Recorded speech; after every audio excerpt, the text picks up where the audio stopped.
Hello and welcome back to Resurrection Retro. Today on the bench is a Amstrad PCW 8256. I've just picked this up. Today is the 12th of March. It's an eBay purchase, very cheap, beer money again. They weren't sure whether it worked, they thought it was broken. It came with no keyboard but one disc. This is a computer from the 1980s. Alan Sugar created this range of computers along with his CPC line as well. It's predominantly a word processor. It's got LocoScript, and I think it's LocoScript. Yeah, LocoScript. It had some games in it, very basic games. I actually had one of these. I picked this one up from a flea market when I was about 17 or 18. Must have been about 1991, something like that. And I actually used it for college work. So this is what I actually used to create all my documents for college and for my education. And I went further. So it has a 170k floppy drive. It's a single-sided disc. So again, you get 170k that side, you get 170k that size. Green screen, 256k of RAM, Z80 processor. Quite proprietary. There's various connectors on here which are very proprietary to the Amstrad PCW range.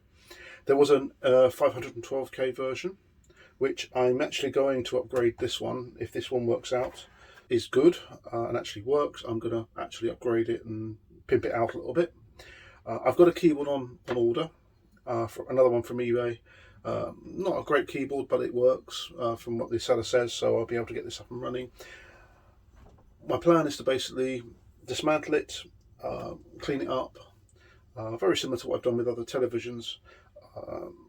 Check out the circuit board inside, go through the Z80 processor. Not necessarily in this video, it'll be in next video. This is more of a see whether it works. It's got on-off button here, floppy drive. Second drive can be put into here. I may actually keep that drive and then put in a Gotek into here. We've got the keyboard connector on the side here. And then on the back here we have a number of connectors. We've got 24 volts DC barrel jack, a printer connector, an expansion slot. I believe that might be actually for some sort of modem and other bits and pieces. I'm not entirely sure. Basic CRT controls here, and that's pretty much it. We've got a cable on this side. It's there. I'm going to check to make sure that the plug actually is in order. So let's just see whether I can find a screwdriver. Let's make sure that it's reasonably safe. Yeah, that's not too bad. That's not too bad. It's got a 13 amp fuse, which is a bit high. Cables are a bit long. Yeah, they seem fine. I don't see too many problems with that. That's fine, so we'll put that back together again. This came from a gentleman over near Chester in the north of England. And he said that it was his brother's computer. His brother died recently and they were having a clear out and they found this. So it was probably used quite heavily. There's a few marks and a few sort of bits on it. No cracks on the actual case, just very very grubby. There's also a brightness control just here.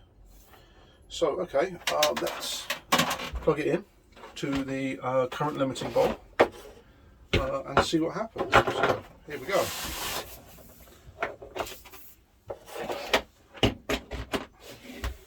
So, 1, 2, 3. Does it work?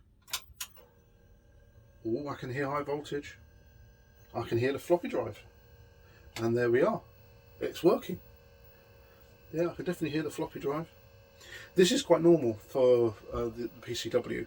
It will only work when you put a floppy drive in and it then starts reading it from that. So it starts with virtually nothing, just enough code in the supplied to the processor on the ROMs to actually kickstart it from the floppy disk. So we've got local script 1.2 and CPM plus 1.4.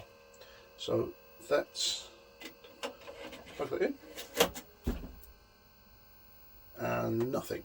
Now, I have a feeling that that might be belts.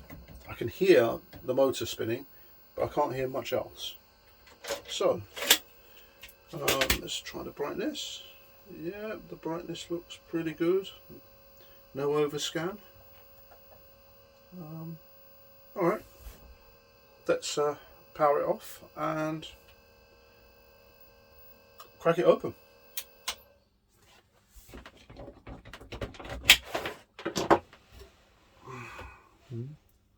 Cheers.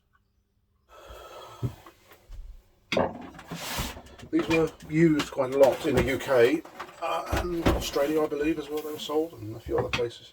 They were a fantastic word processor. They were cheap, they were cheerful, they were put into a lot of businesses because they were just great for a small business. Came with a printer. I might get the printer as part of my collection, I'm not sure.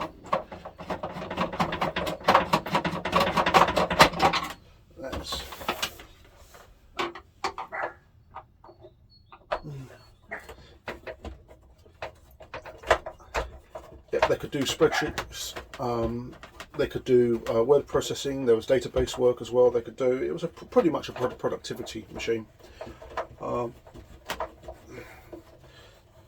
I found it invaluable when I was doing my coursework.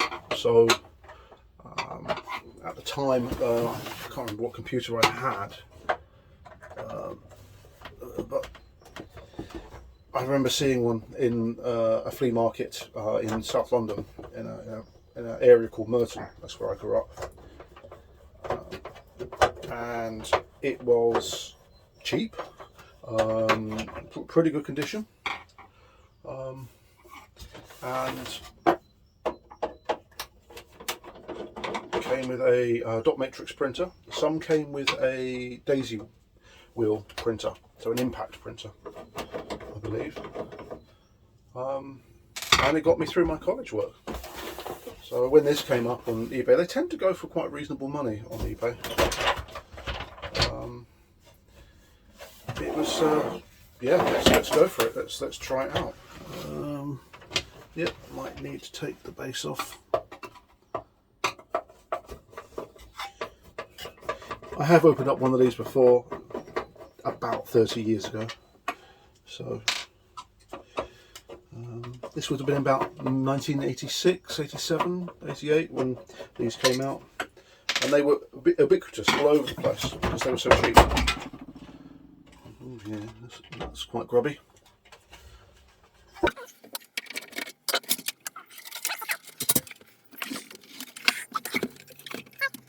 Nice little green screen tube. There's the floppy drive.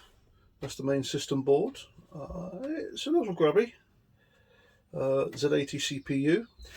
You can put another 256k of RAM in just in here, and you just plug it in, and I think it's a couple of dip switch settings somewhere, possibly. What I want to do is have a look at that drive. Let's have a quick look.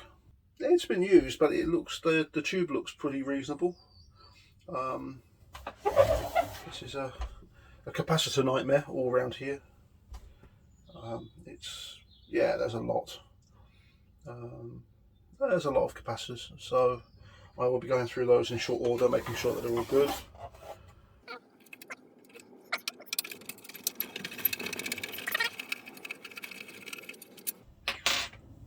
So there were slightly better examples out there with keyboard and printer and all that, but they're going for upwards of £150 sterling. So and I didn't want anything like that. I wanted something to fix up so I can show you on the channel. So this was £40, listed as an Amstrad monitor. I don't think they realised it was a computer as well, and they may have, I'm not sure.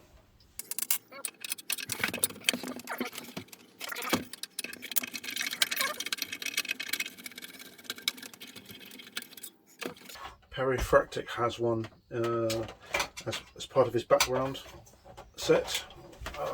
I'm not entirely sure which version of it was.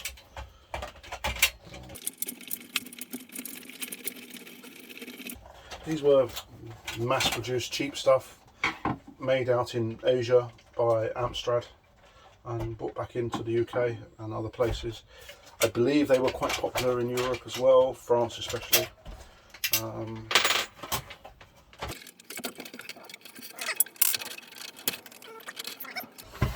So, this is the floppy drive. Let's see what the belts are like. Doesn't look like it's been dropped or damaged in any way. Just a bit grubby, a few scratches. I think it will clean up quite nicely. What am I going to use it for? Actually, I'm going to use this for writing. I do a number of stories and stuff like that, and sometimes it's nice to use a bit of retro gear to do it. I've used my BBC to write some of the stories. It's actually quite nice to sit there and use the vintage gear to actually do stuff. So yeah, head's quite nice and clean. There we go. 3-inch floppy drive. What we need to do is take this board off here and then see whether it's got a drive belt. These are often fail. I think the machine I had in early 90s, sort of, that had a failing belt. It actually was sold because it wouldn't boot. So, and I fixed it, so I have done one of these before. So due to a technical error with the camera, I've lost the footage of me replacing the drive belt. So apologies for that. There are others videos out there about how to do that. This is not an instructional video. This is just for entertainment, or if you can call it entertainment. So I've replaced the drive belt, which was in there. It was gooey. It was just messy, and I've cleaned it all up. There's some of the bits of the drive belt which were on there. I have lubricated the come on, focus, you fuck. Come on, focus, there we go. I've lubricated the worm screw for the stepper motor, which drives the head. I have cleaned the single head there. I've got the disc here. I'm going to put it in now and see whether we can actually make this work. So let's doing this single one-handed.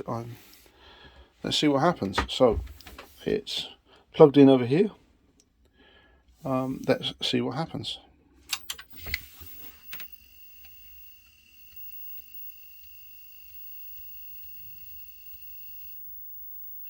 There we go.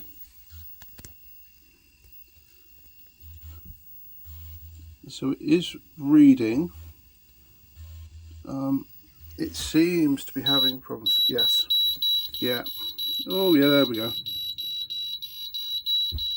It doesn't like that one little bit. Yeah, but alright, okay. So yes, it started to read it, and then it's failed. So let's try again.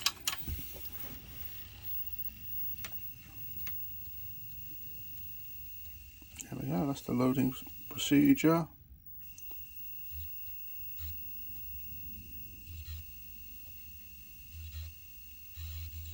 Yeah, sounds like it's failing again. So what I'm going to do is, the actual disc on here is absolutely filthy. You can tell somebody's had their mucky paws over it. I am going to potentially try and clean that disc. And there is a way of doing it using IPA, just to simply wipe the disc as it spins. Yeah, it's an option. What I am going to do is I'm just going to adjust the screws here for the LED sender and receiver, the sensor for the rotation of the disc, just in case there's an issue there. So I'm just going to do that right now. Alright, back again. And again, it's just a case of undoing that screw and just adjusting this little PCB board back and forth. So you've got the emitter there. So it might be the receiver needs moving, so let's see what happens.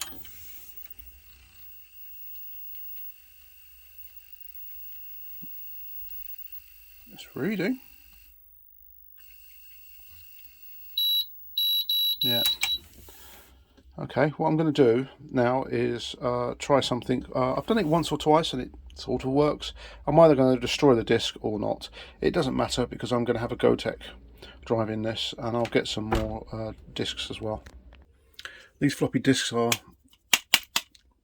hard ones with a little sheath here which you can actually move back and forth like that. So you've got actually the sheath on that side. So what I'm going to do is I'm actually going to try and hold this spring open and rotate, and also do the use a isopropanol with a cotton bud on that media. It might work, it might not. At the end of the day, I can get another disc.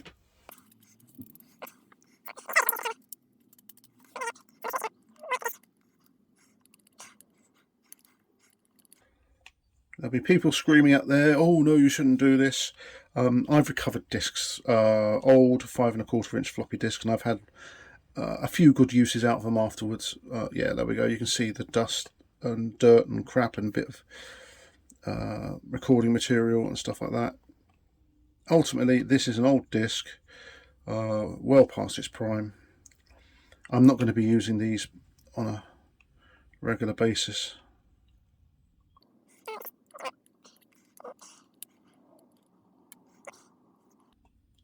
I can actually see finger marks on this.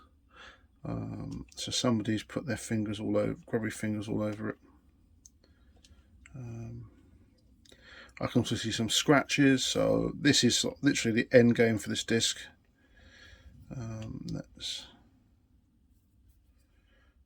It's already evaporating, so yeah, and even the tip of the disc is pretty manky.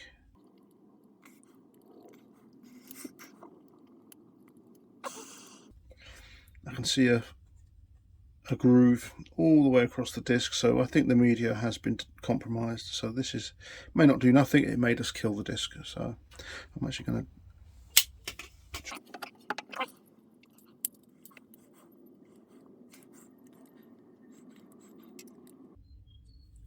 I can actually see where I've gone, because there's such a film on the disc of dirt that this cotton bud is taking it off. I really don't like these 3 inch drives. They really are not very nice. And we're pretty much back to where we were. Yep. Okay. Let's try it. So, local script. Here we go. Final try of this disc.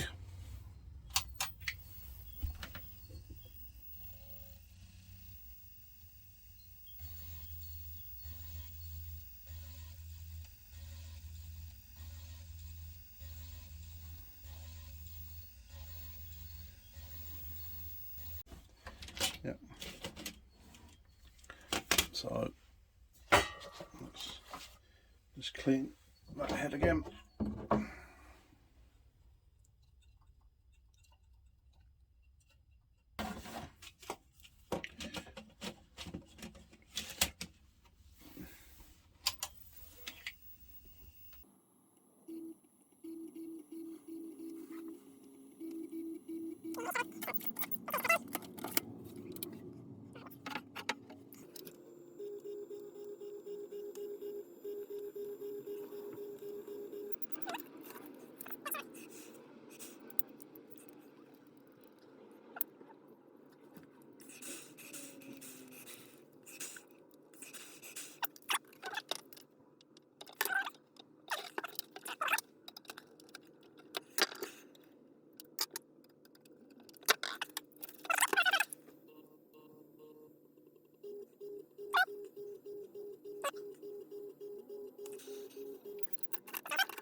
I think the power supply on this machine is not particularly happy. The dim bulb is the current limiting dim bulb is going quite high, so they're quite bright. So I think that we've got some caps on their way out.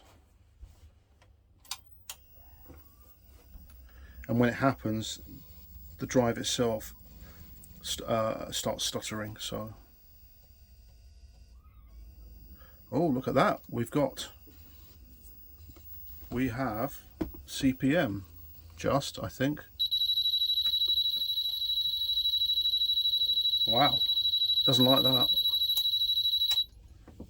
So, I think this machine basically needs a full recap. Yeah. There are so many old boards on this. So anyway, let's have a quick look at the board itself. This is the main CPU board. So we've got some ROMs here, we've got the RAM all down there. I've just located the dip switches there for the RAM. Sorry, it's a bit out of focus. Let's try and see whether we can get it in. Various Amstrad chips. One looks like a ROM, one looks like sort of a controller. So the one on the right is this one here is looks like some sort of controller chip. Not sure what that is. We'll find out. I will put it in. So hang on. There's some glue chips there. Something like a PLA. Some integrated circuits. Mains Z80 CPU, an original Zylig one. It says 4387. So that looks sort of about, yeah. So 1987 this thing was built. So I'm going to get some more RAM for this. And then put those dip switches, and then I'll have a full 512K. Yeah. I think the power supply down here is showing signs of failure. There's times when I've actually powered it up and you got a dead short, and the bulb is limiting it.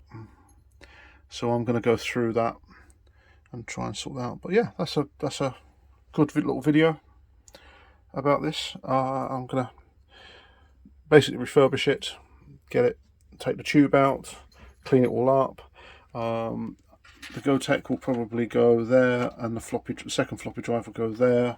It's got all the connectors for it. So, and we also now have a kitten here, a kitten and a dog. Yep, she's going to get into absolute bedlam. Yeah, what lady? Right, thanks for watching. Like, share, subscribe. I'm a small channel. I appreciate all the support I can get.